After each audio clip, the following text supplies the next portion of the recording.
Hello team, welcome to another ATP Geopolitics video of myself, Jonathan M.S. Pearce. This is a Ukraine war news update, first part thereof for the 18th of July 2025. Goodness me, time is advancing. That's how it generally works. Well, unless you believe in a block time, four-dimensional block time theory of everything and the universe. But there's no free will, there's no past, present, or future. It's just a block of time, and there may be a spotlight, but essentially we're not passing through time, or time doesn't advance in a way that we would intuitively think. I mean, this is a B theory of time as opposed to the A theory of time. But anyway, philosophy aside, let's start with reminding ourselves of, actually, this is something I forgot to say yesterday, a pretty horrific anniversary. It was, I believe, 11 years ago yesterday that MH17 was shot down, and almost 300 crew and passengers died as the Malaysian Airlines flight with a lot of Dutch people on board was shot down by the Russians in a Buk air defense system. In fact, Bellingcat, Elliot Higgins, I interviewed him the other day, go and check that out. They were heavily involved in using open source intelligence in working out exactly what happened and who did what in that. That still plays a major role in this war. I think the Dutch support for Ukraine is largely connected to this incident. So 11 years ago, Russia killed 298 people on board MH17 flight that was passing through the east of Ukraine or over it. Recently, the European Court of Human Rights concluded Russia is responsible for shooting the plane down. However, in this video honouring the victims of the crash site, they keep repeating the lie that Ukraine did it. Murderers pretend to weep over the victims they cold-heartedly killed. It's utter cynicism. I hope, says Anton Gerashenko, that I will live to see the verdict for Putin and Russia regarding the war unleashed against Ukraine. Deepest condolences to the victims of the horrible tragedy. Right, on to the Ukrainian General Staff figures for the Russian losses for the day before. All the usual caveats apply, of course. You can find them linked in the description below. 1,180 personnel lost, about where we've seen it for the last week or two. 3 tanks and 9 troop-carrying AFVs, not huge numbers there, well below the daily average on both counts. 47 artillery systems, as we've seen recently as well. So you have combat assets down in lost numbers. You have artillery systems still relatively high, over twice the daily average there.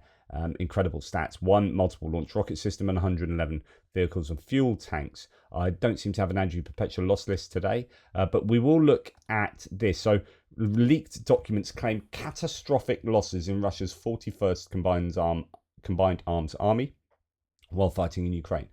The document claims at least 8,625 troops have been killed in combat. 10,491 were listed as missing in action, and another 7,846 had deserted. Just huge numbers there. I mean, all in all, that's losing, what we got, 8, maybe 9, so 17, 27,000 there just from the 41st Combined Arms Army. So let's have a little look at the provenance of this. So the I Want to Live hotline here, according to internal documents published. So the I Want to Live hotline, that's this organization that supports Russians deserting, gives them a way out. It's a phone number they can contact secretly and plan how to escape from the Russian armed forces. Russians who are not indifferent to the fate of Russia have given us documents that reveal the scale of losses of Russian troops in Ukraine, the project said in a post on social media. The documents contain the toll of Russia's 41st Combined Arms Army, a major military formation made up of 4 motorized infantry brigades, with soldiers primarily drawn from Siberia and southern Russia. As of June 1st, 2025, at least, as you heard, 8,625 have been killed, 10,491 missing in action, 7,846 deserted. Most of the 41st Army units are operating near the Ukrainian city of Pokrovsk. The worst hit of the 74th Motor Rifle Brigade from Chernihiv Oblast in Siberia, which has lost 2,479 killed, 2,732 missing, 2,789 deserted, more than double the brigade's original size of around 3,500 troops. That's incredible. Other brigades show similar figures, and it talks about the figures from the 35th Brigade from Altai Krai, 55th Brigade from Tuva. Once a small formation of 1,600 has lost 1,430 troops killed, 1,467 missing, 1,616 deserted. Wow. Absolutely insane numbers. 137th as well. Desertion rates are reportedly remaining high. On a single day, May 31st, 42 soldiers fled their units, according to the project. Over the course of 1 week, 175 deserted, nearly half the size of a typical battalion. Of those, 28% were former prisoners recruited into penal assault units known as V companies. It's also worth noting that the V companies exist exclusively in motorised rifle brigades where prisoners are used as cannon fodder. The statement said from I Want to Live, describing the losses as catastrophic. I'd love to know overall the stats of deserters from the I Want to Live group. They help them get out, not just sort of through Ukraine, but actually I believe sort of they can go backwards through Georgia, and they have these contacts and whatnot. So it's not like we'll find a way of getting you through the frontline areas to, it's very dangerous, all the drones hanging around to Ukrainian lines, but we'll get you out of occupied Ukraine through other routes. Okay, I reported yesterday on the poisoning of a whole bunch of Russians. Here, there's some more footage coming out of the suspected water. A batch of poisoned water was delivered to Russian occupiers on the Donetsk front, causing them to die slowly. Some are saying somewhere between 10 and 30 might have died. One of the Russian volunteers reported 4 KIA after consuming the water. Best wishes to the dearly departed. And when you look at this video, they talk about how some of the lids are different on the water, how some of the water containers are filled with water, others have less water in. So there's something definitely a little bit inconsistent going on with the water that they were provided. This is the kind of water we received. The person says the quality of the bottles is terrible, and it's unclear. They are not open, though some are full. Some are not quite full. Everyone is different. Every one of them is different in general. Caps on them are all different or are different. Don't drink that water, etc., etc. So that's a claim going around from the Russians. A high-ranking Russian Defense Ministry officer was reportedly injured in a car explosion in North Ossetia. He survived and has been transported to Moscow. Russian sources claim it was a gas cylinder blast, but the timing and target suggest otherwise. So that is a high-ranking Russian official there. An attempted assassination potentially, or a random gas cylinder explosion. Okay, how Ukraine created a kill zone along the front and changed the war. This is a Reuters article that Max 25 has usefully summarized. The Ukrainian military calls the area near the front line, which is about 10 kilometers in either direction, a kill zone where drones quickly find and destroy everything that moves. I talked about this quite frequently. Russia has lost the ability to make rapid breakthroughs like in 2022. They've changed their tactics. Attacks are carried out in groups of 5 to 6 people, often on motorcycles or ATVs. It is planned to deploy the drone line, a 15-kilometer of uninhabited grey zone over the front, then up to 40 kilometers in width. In 2024, drones carried out 69% of strikes on Russian military and 75% on equipment. According to Ukrainian intelligence, artillery only 18% on infantry and 15% on equipment. Ukraine produces about 30,000 long-range drones per year, each costing 50,000 to 300,000, 10 times cheaper than a missile. So those are things like, I would have thought, the Luty drone and the Beaver drone. Putin bet on a meat grinder warfare. Now the grinder chews back. Ukraine throws a front, made it a hunting ground, and feeds his war machine to drones, says someone. All that's missing, sharper air defense and the cakes in the oven. So some people are quite positive about Ukraine's position, and that there are certain elements of Ukraine's situation that I get really buoyed up by, and then I see other stuff and I'm brought down to earth again. And I've really felt up and down these last couple of weeks. We're going on to talk about that in terms of strikes in a second. Just one video that I thought was fairly interesting to show you. There's so many videos I could show you. Russian mechanized forces conducted an absolutely disastrous assault, says OSINT Technical, near Bilohorivka, losing at least 5 armored vehicles while trying to cross a creek near Ukrainian positions. Footage of Ukrainian drones mopping up the disabled Russian armor. I find this interesting because you've got a bunch of armor right next to each other. There are 5 vehicles here. 1, 2, 3, 4, and I think there's a 5th one there. And they get basically, I don't know why you would park so close to each other in terms of vehicles, or maybe it's only 4 vehicles. I'm pretty sure there were 5. But yeah, they then get hit by, maybe not, maybe there's 4. But right, yeah, of course, brilliant. Thanks for that. Because yeah, I wanted to dance this early in the morning. So yeah, park them right next to each other, and then it's open season, isn't it? You disable them and then take them out. Now, it doesn't look like there are people here, but there are soldiers in the earlier part of the footage. I don't know if it's this iteration of the footage, and then it all starts burning, as you can see there. Yeah, I think, I don't know if, yeah, this has been cut. So there is a bit on the beginning of this that concerns troops that are taken out as well. But anyway, yeah, just thought I'd throw that one in there, because we don't often see that many vehicles either. Oh, it looks like there are 2 vehicles maybe further up there. Anyway, whatever.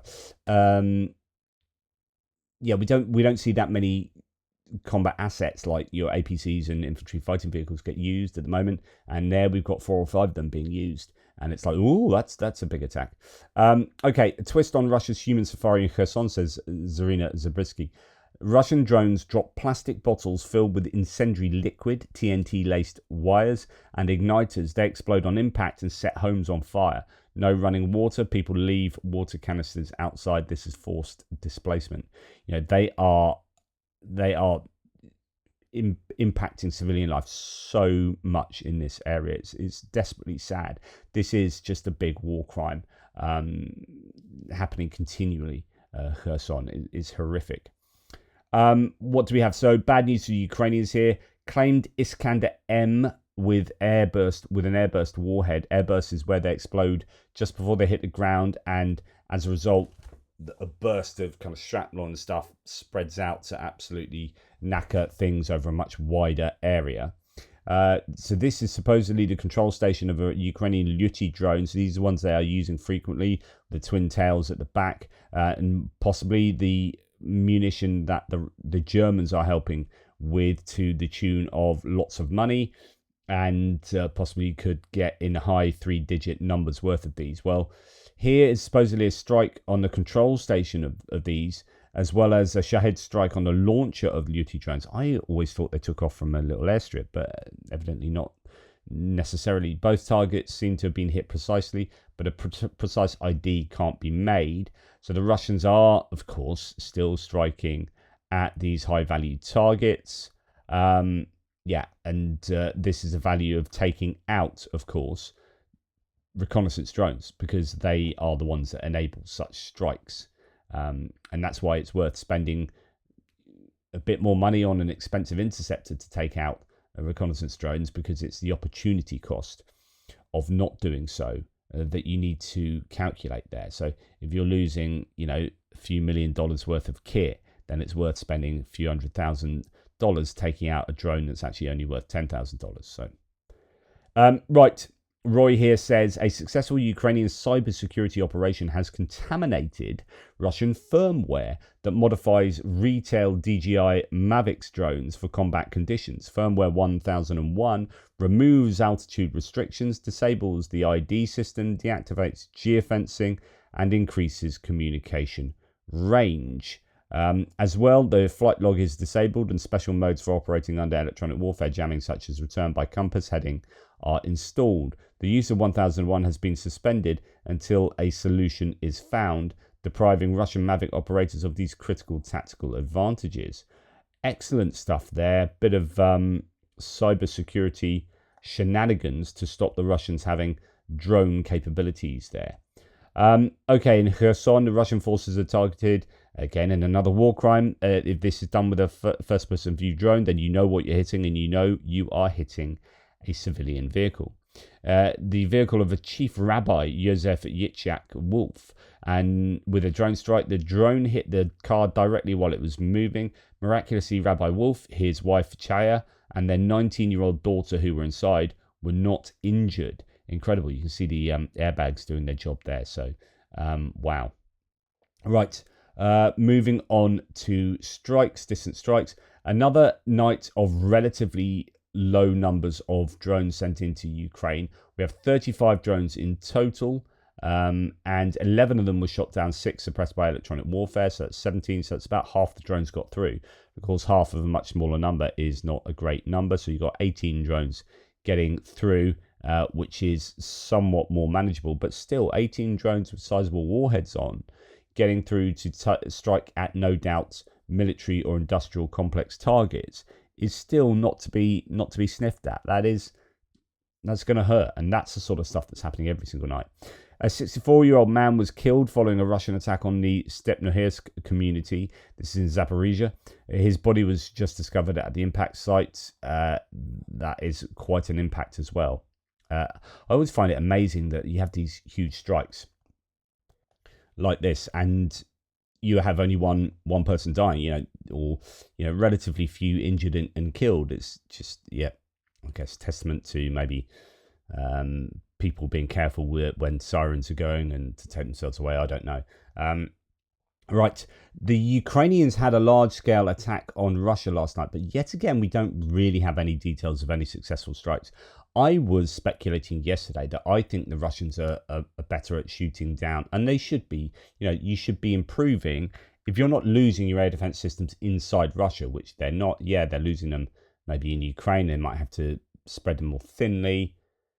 But generally, where the Ukrainian drones are going to be traveling from and over in order to get into Russia. It shouldn't be massively difficult to improve your interception rates.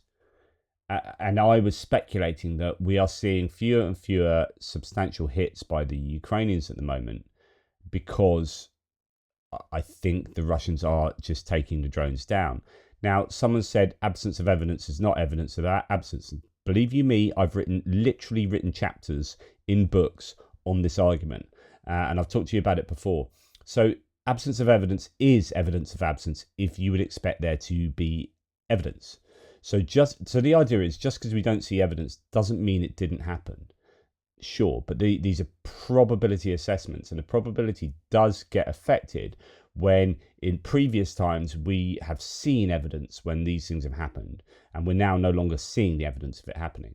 So you can speculate that the Russians have got much better at OPSEC, and they're not allowing any information to get through. But you are seeing like randos getting imagery of drones being shot down in the air. So we are seeing more getting shot down, like that one there.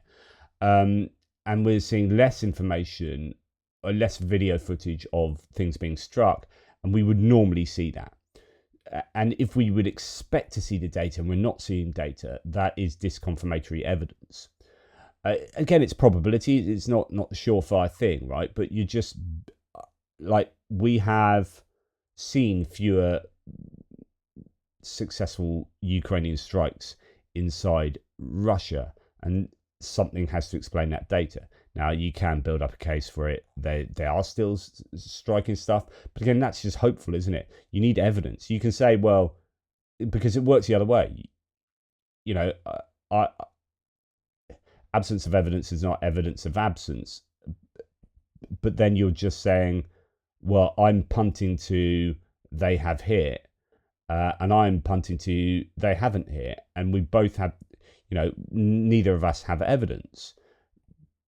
Although I've got form to go on, like we used to see hits, and we're seeing fewer hits, whereas my interlocutor won't have that form to go on.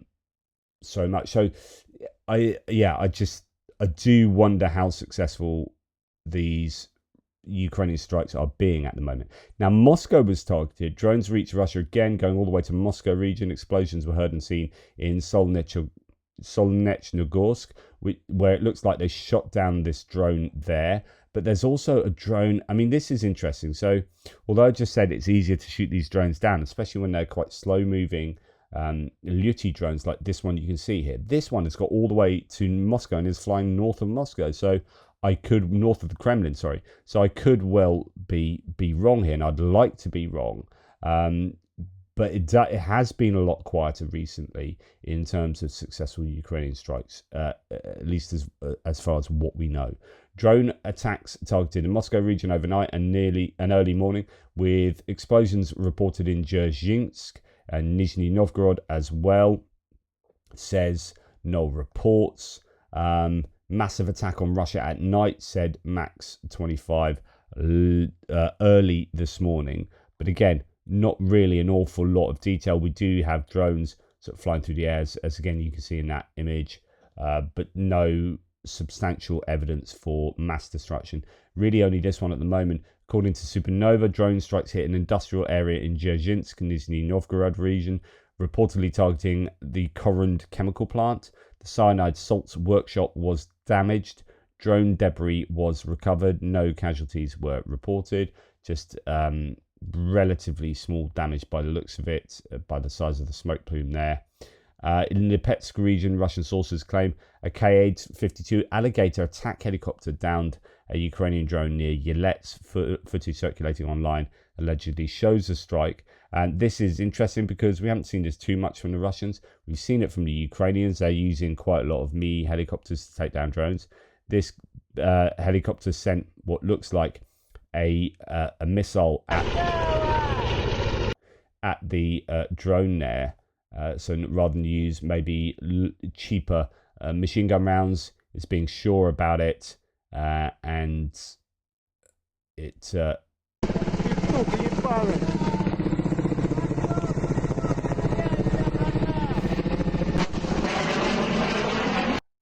And there you go. So it fires off that rocket and blows up the drone there.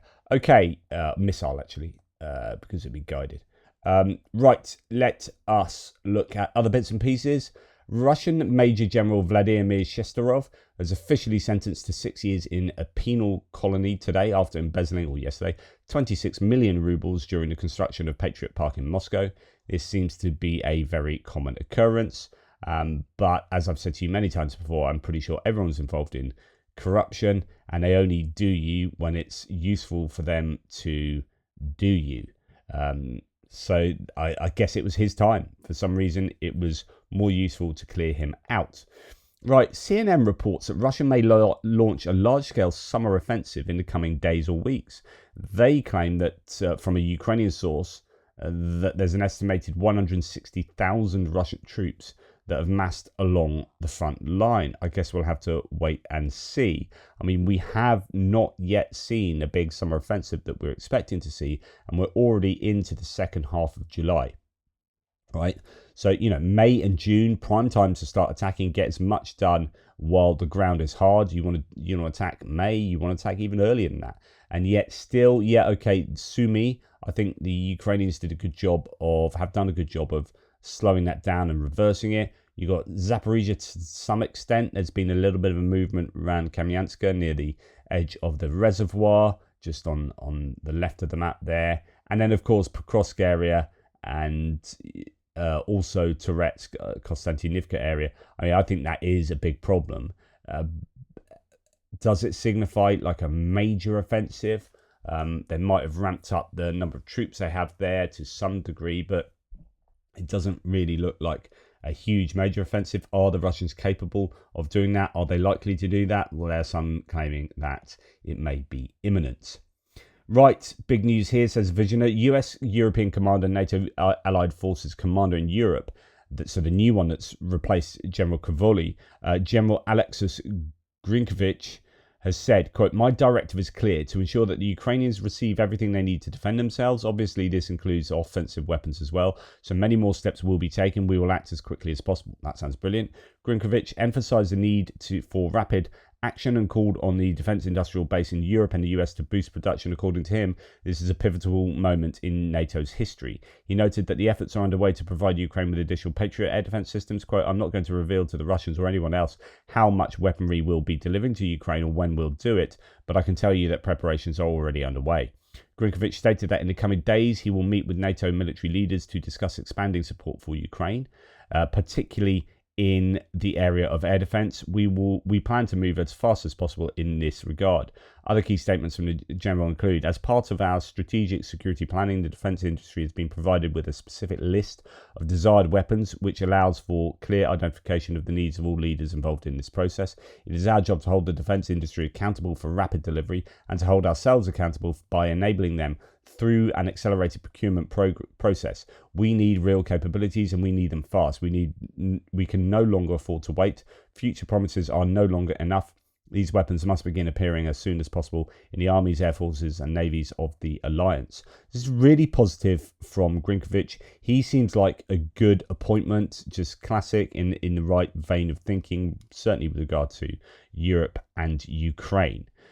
Now, Russia says European satellites aiding Ukraine are legitimate targets for signal jamming. European commercial satellites that Russia believes are aiding Ukraine are a legitimate target for this jamming, they told international regulators.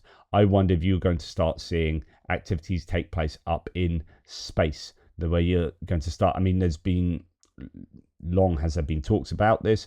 Perun has done several videos on this subject. If you're interested in watching them, they're very good. But it's going to be the next domain of warfare, will be up in space with satellites and anti-satellite weaponry of different sorts. Now, Ukraine has launched the Test in Ukraine program. Foreign manufacturers will be allowed to test their latest weapons directly on the battlefield against the Russian Federation, according to Reuters. This is fascinating and exactly what any defense manufacturer would want, which is real battlefield experience for their weapons and their weapons controllers. Now, I doubt it's going to be a case of getting their own peeps into the frontline areas to fire these weapons, but there could be a real incentive to get Ukrainians trained up on prototype weapons to be used on the front line so they can get that vital feedback and see what they need to do to improve them. I think that's a really good idea there from Ukraine. Okay, we're going to go to Steve Rosenberg, the BBC correspondent in Moscow. He has a very useful synopsis of what goes on in the newspapers with a video he produces every day. Just the headlines from that. Today's Russian papers focus again on economic problems, says Rosenberg. Quote, to pay utility bills, some Russians are falling into debt. Quote, rise in bread prices outstripping inflation. Quote, cement factories are on the brink. And there is a call to, quote, freeze basic food prices to battle inflation. Russia is hurting. Max 25 is summarizing Reuters here by saying the average Russian oil price calculated in rubles has stayed below the federal budget's target for 2025. So they're not getting their income. Everything's becoming more expensive and they're not getting their tax receipts from economic activity. But, so therefore they're not getting as much income and expenses are going up, especially if they're spending more and more on the war. And that's not good for their sovereign wealth fund. It's not good for their reserves, etc. International oil prices priced in dollars at the same time have lost about 10% of their value. So that as the dollar loses its value, that has an effect. The finance ministry said last week that the budget deficit reached $47.31 billion, or 1.7% of the gross domestic product in the first half of the year. The same is expected for the full year. Russia raised the 2025 budget deficit estimate to 1.7% of GDP in April from 0.5% after reducing the energy revenue forecast by 24% in anticipation of a prolonged period of lower oil prices. State spending on national defense was hiked by a quarter in 2025 to 6.3% of GDP. So, they're not getting the money for hydrocarbons, and they're spending way more on the war, on their armed forces. Now, put that together with, let's go. Well, I'm going to jump ahead, move things around a little bit. So, Kaya Kallas has announced that the 18th package of sanctions from the EU have got through. Slovakia has come to some agreement. This is really good news. So Kaya Kallas says, we are standing firm. The EU has just approved one of its strongest sanctions packages against Russia to date. We're cutting the Kremlin's war budget further, going after 105 more Shadow Fleet ships. They're enablers, limiting Russian banks' access to funding. Nord Stream pipelines will be banned. A lower price oil price cap. We are putting more pressure on Russia's military industry, Chinese banks that enable sanctions evasion, and blocking tech exports used in drones. For the first time, we're designating a flat registry and the biggest Rosneft refinery in India. Our sanctions also hit those indoctrinating Ukrainian children. We will keep raising the costs, so stopping the aggression becomes the only path forward for Moscow. Andrei Yermak puts a little bit more meat on some of these summaries. At the ambassadorial level, says the head of the presidential office, the EU has approved the 18th package of sanctions against Russia. Key measures include ban on all transactions related to Nord Streams 1 and 2, the final end to illusions about their future. Price cap on Russian oil. So I presume they reduced that. I'd like to see what to. 105 more tankers from Russia's Shadow Fleet to be sanctioned. A direct hit on sanctions evasion schemes. Total import ban on oil products made from Russian crude oil. Sanctions on the Russian Direct Investment Fund, a blow to the Kremlin's elite. Full SWIFT ban. So that is the way that you pay internationally using a banking mechanism called SWIFT. A full SWIFT ban for 22 more Russian banks, effectively cutting off financial transactions. A ban on financial operators in third countries who help Russia circumvent sanctions. Export restrictions worth over $2.5 billion. Critical industrial goods and technology will no longer reach Russia. 22 entities, both Russian and foreign, aiding Russia's military-industrial complex will be sanctioned, and sanctions on individuals involved in the ideological indoctrination of the Ukrainian children in Russia. You have to watch the Dispatches documentary on Channel 4. I will find it for you. Dispatches is called, it's called, and Channel 4 is a UK channel. It's called Trump, Putin's Man in the White House, ? And it is such a good documentary, really good summary of all the things I've been saying. People like Malcolm Nance and whatnot. It is really, really good. I've linked it now properly in one of my posts on YouTube. It's got all the usual sort of people you expect to be in there and a few more, some interesting CIA personnel as well. A really, really fascinating documentary, and it's a kind of a must watch. And if you watch that, you're like left thinking, really? I mean, okay, it's exactly what I think, which is he's more likely, Trump, he does have connections to Russia, but I think he's a useful idiot that is easily manipulatable. And that's essentially the conclusion, I think, there, although some will say he's also actively compromised. It's about his agency, I guess, isn't it? But so worth a watch. Now, to finish off this video, prominent Russian imperialist, journalist, and ROY TV host Maxim Kalashnikov wrote the following on his Telegram channel. This is a bit of an anecdote, but it's an interesting one. The boys from the Shakhty mine in the Rostov region, so this is, if you go through Donetsk from Ukraine side and keep going eastwards, you will get to Rostov, top of the Sea of Azov, Berdyansk, Mariupol, Taganrog, Rostov-on-Don. So there's a mine there who are currently fighting in Donbass. So the boys from the mine who are fighting in Donbass wrote to me and said this. Hydroprovod is the only factory in the city working for defence needs. Since April, the management has laid off part of the staff, reduced salaries for those who remain, eliminated bonuses for vacations and additional expenses, and even cancelled corporate transportation. People only stay at the factory because there are no other job opportunities in the city. The boys say that if Ukraine is not defeated by December, a wave will rise from the front lines, similar to what happened at the end of World War I. So basically, you've got a TV journalist in Russia saying, look, if we're not careful, by Russia, you're going to get a wave of protests coming from the front lines. And as Visioner explains, the occupiers are referring to the February 1917 events in the Russian Empire when Russian military units, frustrated with the course of World War I, revolted and overthrew the Romanov dynasty, leading to the collapse of the Russian Empire itself. Starting with wave of discontent coming from the military personnel there.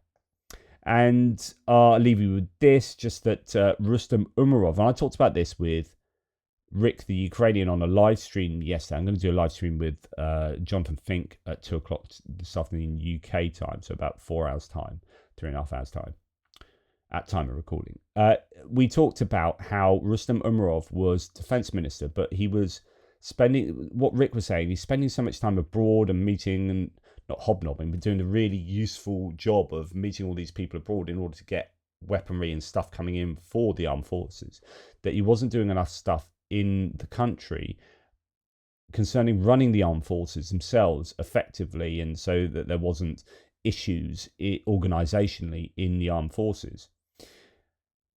And I was saying, well, you kind of need two jobs. You need someone to run the armed forces predominantly in the country to do the kind of organizational stuff. And you need your guy out there doing all that stuff, because goodness me, it's important to go and meet with all these people from other countries and get as much weaponry as possible, while at the same time trying to ramp up the domestic production. So they're trying to get we've already had Denis Shmyhal, the former prime minister, who's now the new defense minister, said he's going to get production up in Ukraine up from 40% to 50% of all the weapons they use will be homemade. Of course, that's not entirely his job, because that's really the strategic industries minister, the Minister of Strategic Industries job. But now Rustem Umarov has been put not into the position of US ambassador, as many people think, or ambassador to the US. He has got this new role, or another role, of Secretary of the National Security and Defense Council. And this role allows him to combine his official duties with ongoing negotiations with Russia over ending the war, because he was also, as defense minister, part of the negotiating team. And this is one of the criticisms: he's just spread too thin, just doing too much. So this allows him to still do some of those really important roles that he was doing as defense minister, but have the kind of remit to do that more freely. And then you've got Denis Shmyhal as the actual defense minister. Anyway, just a few rambling thoughts there from me.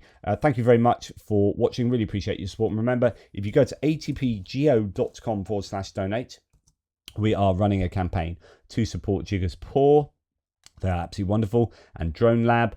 And I'll be hopefully doing a live stream with them at some point. We're even closer to 10,000, crossing that magic arbitrary line for this month's campaign. So that's fantastic. If you can help out there, that would be wonderful. atpgeo.com/donate. Thank you for your support. All the very best, and I'll speak to you soon.